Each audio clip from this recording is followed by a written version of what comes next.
Voici l'état dans lequel j'ai récupéré la 2 chevaux avant de la restaurer.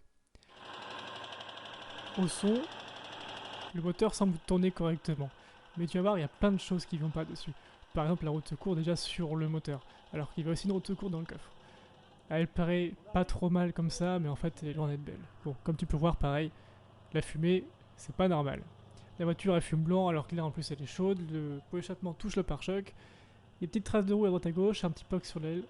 Bon, c'est rien de méchant, tu vas me dire. On s'aperçoit rapidement qu'en fait, la voiture, elle a été refaite. Elle a été mastiquée puis repeinte par-dessus la rouille sans même avoir traité. Ça, c'est une semaine après, on a commencé déjà à bien désosser la voiture et on s'aperçoit que le châssis est complètement mort. Il y a des trous partout. On a déposé le moteur, la caisse, et ça, c'est 2 semaines plus tard, enfin 2 week-ends. Je te passe toutes les étapes du démontage parce qu'il y a plein de photos pour rien oublier au remontage. Et là, on s'est aperçu du coup que les culasses étaient complètement mortes aussi et qu'il fallait donc les resurfacer.